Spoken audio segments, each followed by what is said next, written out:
Loja Virtual André Vendas.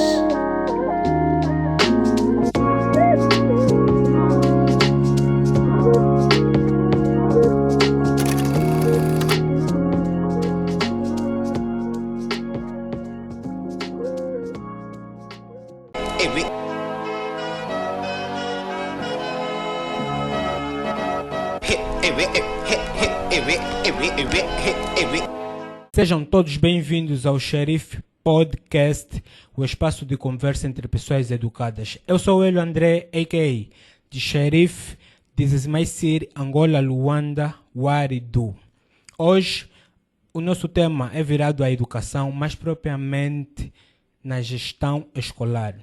Por isso que temos aqui o diretor Álvaro, ele que é o gestor máximo do Colégio Cambambe Ngunge, localizado nesse caso na Avenida 21 de Janeiro, bairro Rocha Pinto, adjacente ao Hospital Preventório vulgo Cruz Vermelha. Diretor Álvaro, muito bem-vindo ao nosso podcast. Ok. É um prazer também estarmos juntos nesta atividade.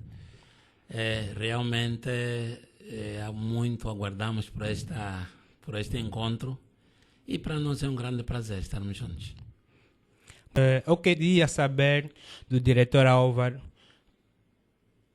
como é que podemos entender a gestão escolar na prática. Bom, está aí algo ligado, a palavra gestão está ligado a gerir uma instituição. Escola é um estabelecimento de ensino, então juntando, nós estamos realmente gerindo uma escola, o Colégio Cambambe Ngunge. É uma atividade que não é lá tão difícil, mas fácil também não é, porque gerir uma instituição temos duas áreas. O quadro pessoal, que é chamado recursos humanos, bem como os próprios alunos. E até podemos adicionar uma terceira parte, que é a própria gerência da instituição, em termos financeiros e em termos materiais. E para se fazer o regulamento interno, é necessário normas específicas do Ministério ou a instituição é autônoma nesse caso, nesse sentido? Bom, qualquer uma instituição, qualquer uma casa tem sempre regras. E normalmente as regras não são gerais. Há aquilo que tem a ver com a especificidade da casa e nós olhamos para aquilo que nós somos desde o nosso surgimento em 2013. Então tivemos que sentar para conceber o regulamento interno, ou seja, o regulamento escolar, que tem a ver com as regras que a própria casa em si aplica tanto aos alunos como aos professores. Portanto, nós temos dois regulamentos, o regulamento dos alunos e o regulamento dos professores. Qual é a diferença? A diferença é simples. O professor é funcionário da casa e o seu regulamento vai mais um pouquinho naquilo que é a Lei Geral do Trabalho, ou seja, um pouquinho daquilo que é a regra jurídica, porque também tem a ver com o contrato de trabalho. Nós, para além de que o trabalhador, o professor vem estar conosco, pede emprego, ele passa por um teste e é celebrado um contrato que varia de 3 a 6 meses e tem a sua caducidade logo que o ano letivo termina. Portanto, o regulamento dele insere exatamente nesse aspecto, desde a sua apresentação, o cumprimento do horário e tudo isso.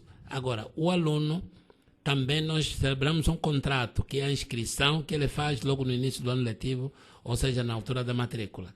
E o regulamento dele tem muito mais aquilo que é básico. A sua apresentação também, a sua aparência, o uso do uniforme, e o relacionamento com colegas, com a instituição. E então, essa é a diferença que existe naquilo que é dos professores e também dos alunos. O cabelo crespo ainda constitui um problema na instituição que gere? Realmente, e que até hoje esse problema não é um caso só dos colégios, até as escolas públicas também tendem um pouquinho revelar para aquilo que tem sido o tratamento do cabelo. Como, por exemplo, não permitimos que as meninas trança postiço multicolor. Quiserem trançar postiço, podem trançar. O uso de tiçagem, mas que seja uma cor preta. E os rapazes podem usar o cabelo, mas também muito crescido não, e fazer um corte não com muitos desenhos.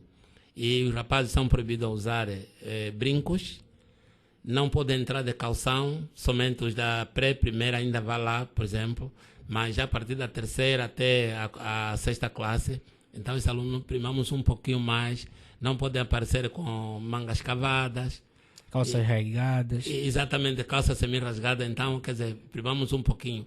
Mas tudo isso partiu por um consenso que nós fizemos com os encarregados. Sim, e a minha pergunta seguinte é mesmo por aí. Exato. Qual é a influência que os encarregados têm na gestão do colégio? A influência tem sido positiva. É participativa? É participativa, exatamente, é participativa.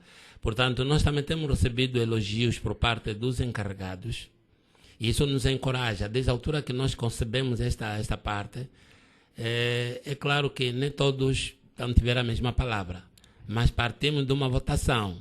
E como se diz no centralismo democrático, a maioria vence. Sim. Então, nós trabalhamos com a maioria. E tem sido muito positivo e gratificante. Portanto, isso tem muito também a ver com a recuperação de valores morais, onde que hoje as pessoas praticamente não se importam muito com o vestir. Em alguns casos, a gente vê pelo mundo fora. Então, a escola tem por esse objetivo na recuperação desses valores morais. Muito bem. E em épocas de prova, se a instituição registrar um incumprimento do aluno, nesse caso, mais propriamente na questão da propina, o aluno é enxotado ou a instituição permite que o mesmo faça a prova e só não publica as notas? Bom, é assim, nós temos provas em diversos períodos do ano. Temos a prova do professor, que acontece uma vez a cada trimestre. Temos as provas de frequência, que acontecem também 2 vezes por ano. E nisto, é claro que o não pagamento de propina para nós constitui problema. Mas partimos sempre por um pressuposto pedagógico. O que quer dizer isso? Antes que o período chegue das provas, nós avisamos os encarregados. E esse aviso é feito de forma escrita, onde divulgamos as etapas do calendário escolar, dizendo que na data Y iniciar-se-á, portanto, as provas. E como condição, os alunos devem regularizar as propinas, bem como o pagamento das folhas de prova. Agora, é claro que às vezes, nesse período, surge um ou outro caso, mas sempre passamos por advertência. O incumprimento, ou seja, a reincidência, e de facto obriga-nos a tomar alguma medida que às vezes não é bem encarada por parte dos encarregados, mas não tem sido tanto, ou seja, quando chegar a este ponto, lesa aquilo que é a sensibilidade do encarregado. Sim, sim. Mas há uma sempre saída que nós encontramos. Qual? É claro, a solução que nós podemos encontrar é ele fazer a prova num outro período, para ele não ficar prejudicado. Pode não fazer prova no mesmo dia. Até que os pais conseguem se organizar conseguem financeiramente. regularizar as propinas. Por exemplo, tivemos o caso da semana passada, que alguns encarregados, alguns alunos não fizeram prova. Mas a partir de segunda-feira, terça e quarta-feira, portanto, todos aqueles encarregados que regularizaram a sua situação, tivemos a oportunidade também de submetê-los às provas, portanto, de frequência ou prova do trimestre. Muito bem. Quanto ao reconhecimento? Ok. É assim. Uma das formas que nós temos para compensar o próprio aluno é o reconhecimento. Até o ano letivo passado, nós demos certificados de honra. Procuramos gratificar 2 alunos em cada turma, ou seja, em cada classe. Assim o fizemos. Mas já esse ano pretendemos fazer diferente, em que prevemos fazer um quadro de honra para publicar aqueles alunos que serem destacados. E se Deus quiser, até lá, quem sabe que a gente também dê um prêmio a esse aluno, para além do certificado que pode ser no final do ano letivo, mas nesse período, no final do trimestre, é provável e pronto que a gente faça um quadro de honra e tentar assim ver o que podemos dar a esses alunos que se destacam, porque é muito bom, de forma de agradecimento, aqueles alunos e também os próprios encarregados. Estamos agora no início do ano, ou seja, quais são as expectativas para o ano de 2023? Bom, no mundo de hoje, acredito que não tem sido muito bom dar as expectativas. Parece que o mundo social não nos oferece muita garantia do amanhã. Mas também, em termos de gestão, sempre temos que fazer uma previsão. Queira dar certo, tudo bem. Se não der, também o importante é que, disse assim, transformar a realidade em números, e porque é um número que gera o mundo. Sim. Portanto, as expectativas são muitas, prevemos melhorar a própria instituição. Tivemos a sorte de que este ano o Ministério concedeu-nos livros, não chegou para todos, então a tendência de adquirirmos mais livros, e isso já dá um outro impulso naquilo que é a confiança dos alunos para a nossa instituição. E queremos também melhorar em outros aspectos. É claro que o número de alunos que temos ainda não satisfaz o nosso desejo, mas temos a plena certeza de que com o crescimento populacional, e a própria escola também tende no seu crescimento em todas as suas dimensões, e que, se Deus quiser, então podemos também prever construir mais uma sala de aulas, sinônimo de que o amanhã seja o melhor que hoje. Muito bem. E dizem que o seu colégio é o melhor do bairro Rocha Pinto. O que é que tem a dizer sobre essa afirmação? Bom, eu acho que não é bem a realidade. É claro que o público, os nossos colaboradores, ou seja, os nossos encarregados, têm a melhor imagem sobre nós. Mas eu acredito que há melhores colégios que nós, portanto, mas esperamos somente que essa palavra não nos acomode. Essa palavra não nos acomode, e ser o melhor, então, significa que em alguns aspectos somos melhor que os outros colégios, mas ainda assim temos muito por fazer. Quantas classes? O colégio é primário? O colégio é primário. É primário, portanto, temos da pré à sexta classe. E nesse âmbito, temos uma classe que o número de alunos excedeu o número de sala, portanto, por uma turma, onde tivemos que duplicar. Estou a me referir da segunda classe, onde o número subiu significativamente, então tivemos que repartir a turma em dois, e para termos a segunda classe A e a segunda classe B. Em turno, nesse caso? Em turnos temos a pré, a quarta classe no período da manhã, e com entrada às 7h30, saída às 12 horas. E temos o período da tarde, portanto, para a quinta e sexta classe, com início às 13 horas e terminar às 18 horas. Quanto aos professores? Para ser professor na nossa escola, Sim. exatamente os concorrentes ou os candidatos, eles apresentam um currículo, uma solicitação de vaga. E nós, ao recebermos esses processos, passam por uma seleção. E após a seleção, passa por um teste. E mediante o resultado do teste feito, que é escrito, onde surgem algumas questões de língua portuguesa, algumas de matemática, geografia e até da cultura geral. Então, eles são selecionados para poderem preencher as turmas de acordo com a necessidade. Mas, após essa seleção, eles são admitidos e passam também por um refrescamento, ou seja, uma formação.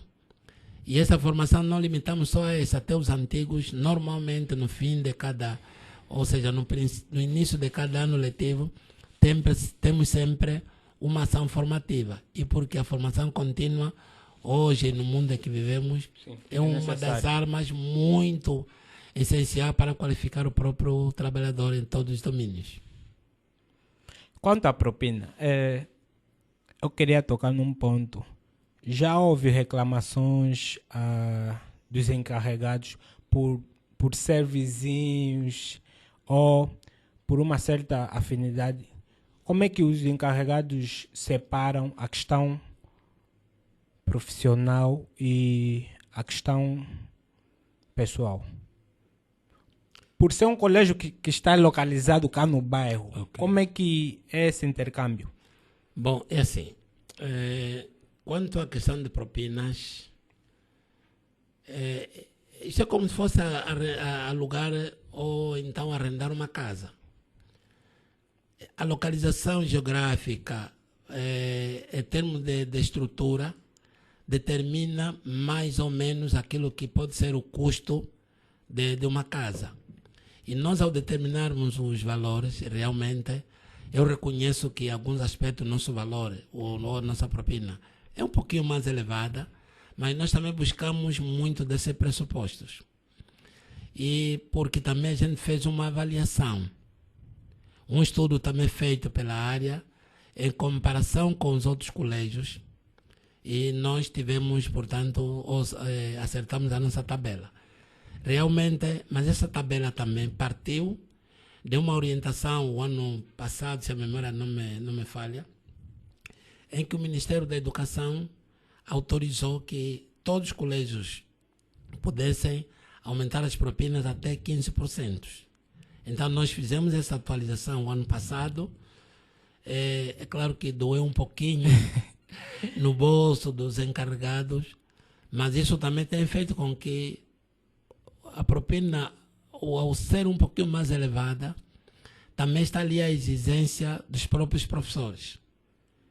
E então, quer dizer, tudo isso, e se recordar a palavra de alguém sugerir que o colégio talvez seja diferente, seu diferencial insiste sempre ou incide sempre nesses aspectos.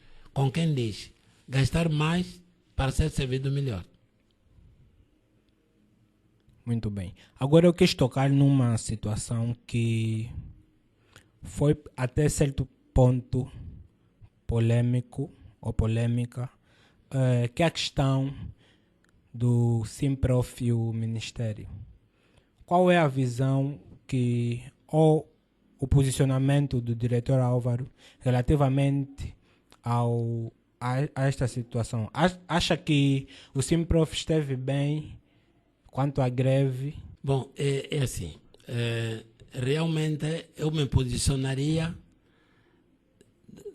primeiro do lado como funcionário. O mundo em que nós vivemos hoje, quase que toda a gente é gestora. Ou seja, conhece a realidade econômica do país. Se olharmos para aquilo que tem sido o orçamento geral do Estado, quando a gente compara os gastos que o Estado faz em outras despesas fora da educação, acho que os professores têm toda a razão para reivindicar o seu direito do aumento salarial. Porque nenhuma sociedade se faz sem um professor. Quer dizer, para que alguém seja engenheiro, doutor ou num outro campo profissional, passa exatamente na mão de um professor. E é esse lado que o Estado deveria um pouquinho mais, sendo o pai grande, devia olhar um pouquinho mais na questão de que muito rapidamente se encontre uma solução, porque a questão da greve, as questões apresentadas, passa exatamente por uma resolução, onde o Estado também não é de pé para a mão, atende às suas reivindicações. Sim. Mas a minha questão é que se deve encontrar um meio termo de que não volte a incluir outra greve, porque no fundo estarão prejudicados os alunos. Agora, falando como gestor, é claro que para um funcionário, sempre que haver o aumento, para ele é melhor. Mas o problema às vezes é onde tirar para dar ao funcionário. Então, é ali onde tem havido o braço de ferro. Mas a minha opinião sempre é de que um diálogo É sempre melhor. seja a melhor forma de encontrar a saída para a resolução desses conflitos laborais, ou seja, em termos salariais. E voltando ao Colégio Cambambingus, como é Bom. que funcionam as atividades extracurriculares ou escolares? Ok, Cá no é assim. Cambambingus. Realmente, o nosso objetivo é formar o homem em todas as suas vertentes. É ali onde surge a nossa necessidade de que o seu posicionamento ou recebendo aulas dentro das quatro paredes não é sempre a solução. E porque o próprio Ministério também orienta que, para além das atividades curriculares, pudesse haver extracurriculares. E nós temos trabalhado nesse âmbito, com visitas em alguns estabelecimentos de interesse público, turísticos, e estou a me referir exatamente de alguns museus, onde já andamos por todos os museus quase de Luanda, tirando o das Forças Armadas, que ainda temos essa dívida.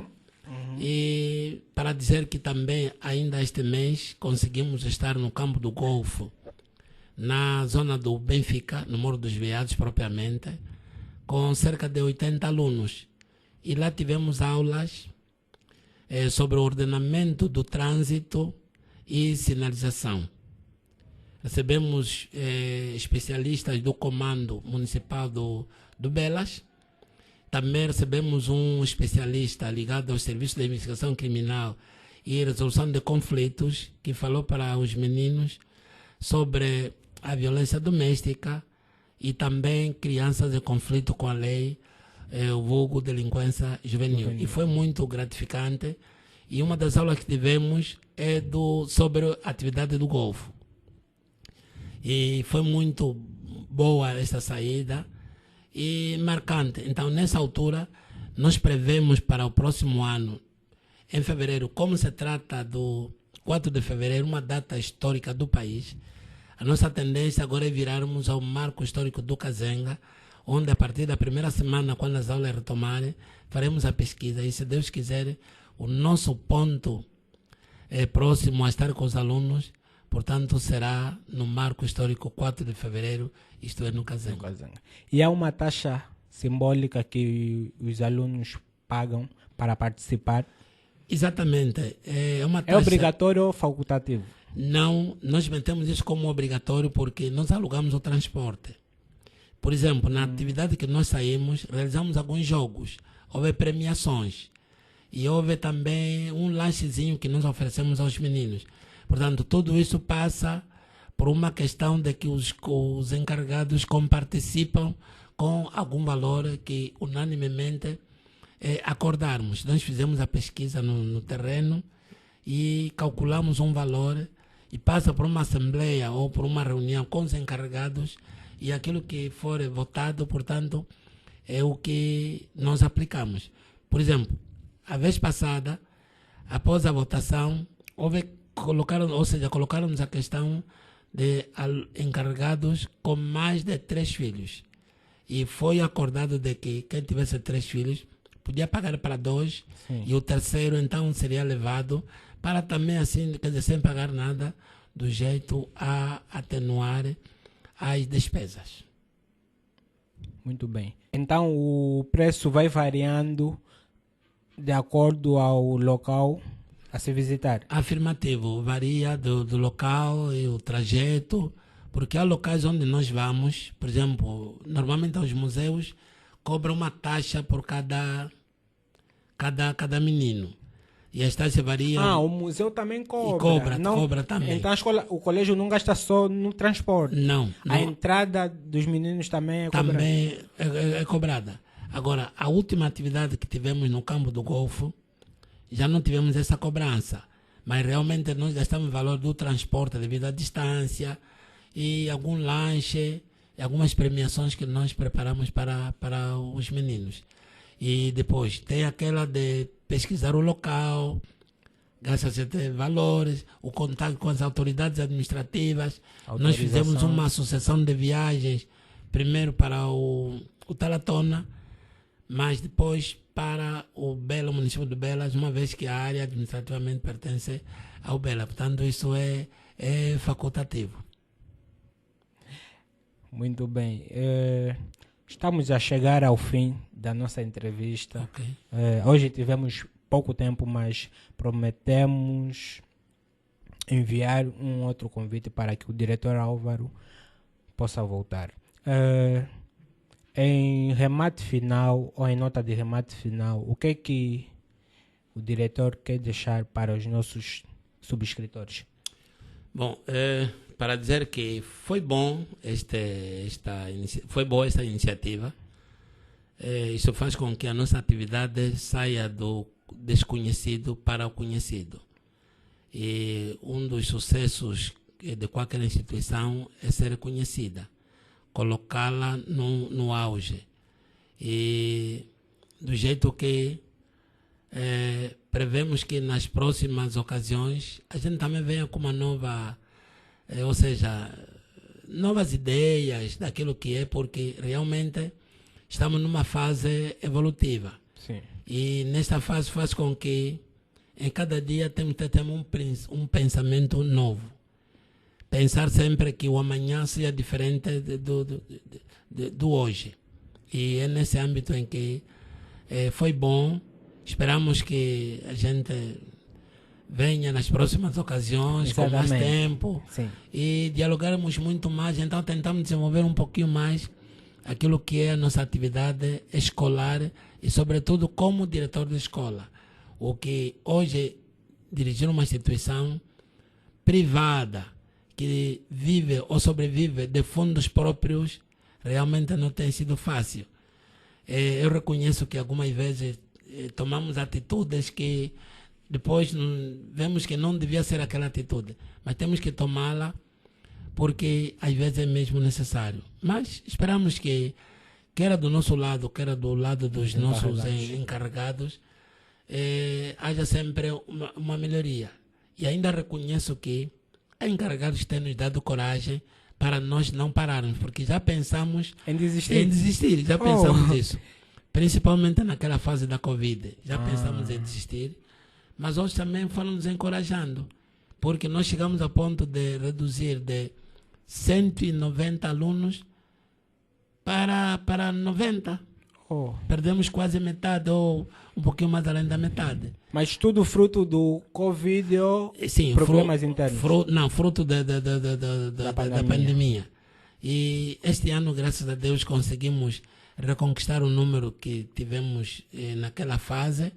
E para dizer que fruto disso foi a duplicidade da turma, portanto, ou seja, da segunda classe, de uma turma para duas. E isso para nós é muito gratificante. Agora, o que acontece é que nessa fase do início do ano letivo, muita gente ou muitos encarregados matriculam os filhos. E uns acabam desistindo. E para dizer que de setembro até agora, já temos acima de 10 alunos que desistiram. Alguns porque os encarregados não têm suporte financeiro. E outros são daqueles que os pais matriculam, mas os filhos não têm vontade de permanecer numa sala de aulas. Crianças? Exatamente, crianças. Não têm vontade? Principalmente já da sexta, da quinta classe, quarta classe. Mas isso é próprio. Às vezes uns faltam, mas quando faltar, nós procuramos-los em casa para lhes encorajar e uns acabam retornando, portanto, para a sala de aula. Então, essa é a nossa rotina diária. Não é fácil, mas é possível na sociedade em que vivemos. E se tivermos que olhar ao nosso redor o número de crianças e o número de escolas públicas, então é um dos motivos que também nos encoraja em continuar, não olhando apenas no campo financeiro, mas sim no campo de formar a sociedade. Na inserção desses meninos. Exatamente, desses meninos que existem. E um dado só que queria aqui acrescentar é sim, que à vontade. Nas atividades extracurriculares nós temos tido palestras que abrangem também cá os na encarregados, instituição. sim, cá mesmo. E a última palestra que tivemos no ano passado, falamos sobre a educação financeira. Por que buscamos esse tema?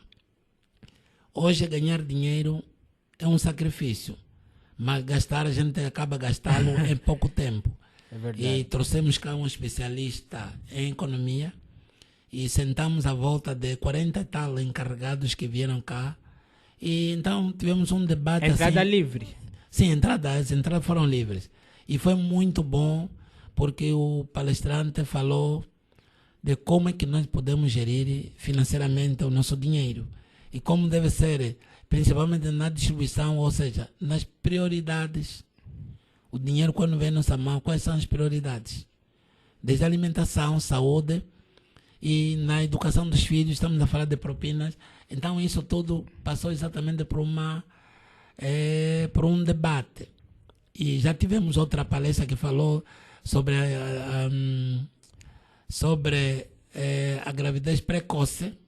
Isso também convidamos, para além dos alunos da quinta e sexta, também Nesta, os alunos convidamos fizeram meninos vizinhos aqui da área, em que também fizeram parte. Uma outra aula que tivemos foi sobre educação física.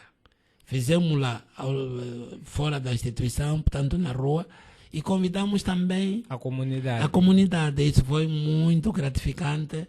Esteve cá um especialista e então todo mundo que esteve presente participou. E isso nós prevemos que nas próximas ocasiões, então essas atividades voltem a acontecer, porque sairemos a ganhar nós e a sociedade que está ao nosso redor.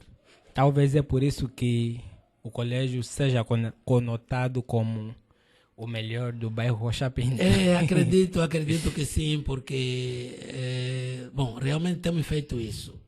Não batemos no peito, mas sim até ali onde tem ido o nosso pensamento.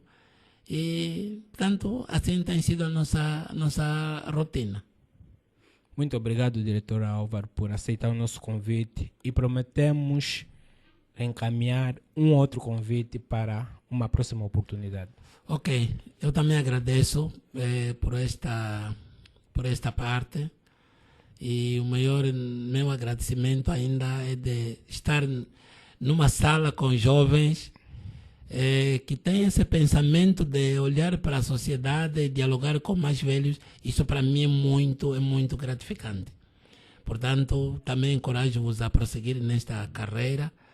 E um agradecimento vai para a minha família, minha esposa, Dona Esperança, e tem estado sempre ao lado para então nessa atividade. Ela é professora mesmo de profissão, então tem sido uma das impulsionadoras, portanto, dessa atividade. E eu rendo graças a Deus, portanto, pelo incentivo que ela tem dado. Então, o meu muito obrigado mais uma vez e até o próximo encontro, se Deus quiser.